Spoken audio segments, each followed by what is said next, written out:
gardening friends. I thought I'd hop on and give you a little update on what's been going on in our garden this month. It's that time of year that gardeners either love or hate, or maybe both.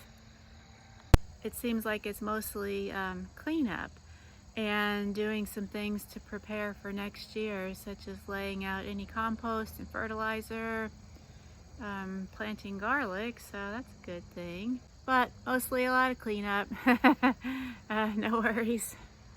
One of the biggest things that I'm doing this month is cleaning up all the spent vegetable plants.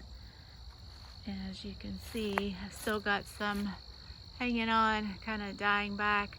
But in this bed I had watermelons and there's still a few kind of hanging on, so I'm holding off. In my 5-gallon buckets I had tomatoes growing and it's really a mess. A lot of these have been cleared out, but as you can see, ground level, it was hard to keep it weeded all in and amongst these buckets. So that's something I'll have to come up with a better system next year, even if it's just setting the buckets on top of freshly laid out cardboard. Most of my beans I've already cleared out. I've got some cowpeas that are kind of hanging on, so I'm leaving those be until they dry. And kind of same situation with the rest of my beds.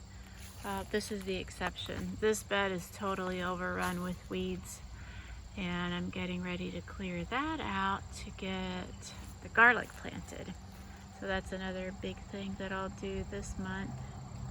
One of my biggest projects that I'm trying to work on is to get some type of ground cover growing up on the pathways in between the beds. And for now, what I've been doing for the latter half of the summer is laying cardboard. So I'm saving cardboard boxes like crazy. Anytime I find a really big box, it's very exciting because it covers a lot of ground. And then what I've done on top of the cardboard is cut down a bunch of our ornamental grasses, and once they've dried out they make a nice covering here.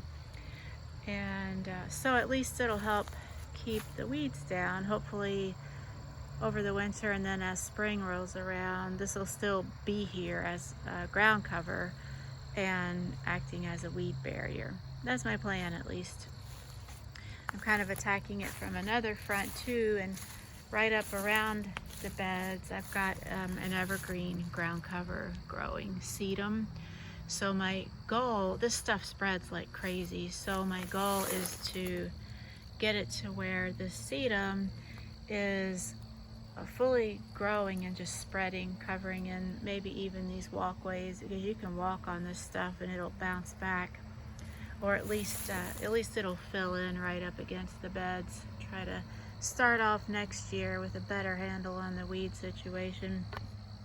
A really great thing that's happened as far as my garden goes recently is that I contacted our local grocery store, which has a Starbucks inside of it, and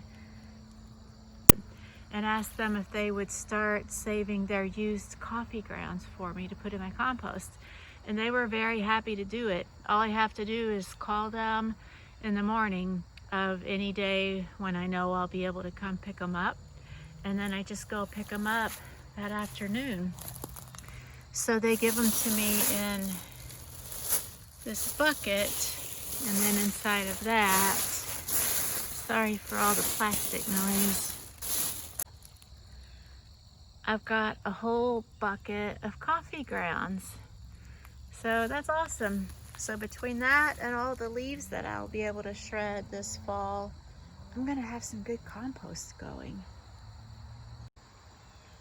And this is one of those situations when all I had to do was ask. All they could say was no, but they said yes. Thanks Starbucks and Kroger. So that's what we are up to here at the Woodland Garden, and I hope your garden is doing well or being tidied up and put to rest for the winter. So thanks for watching.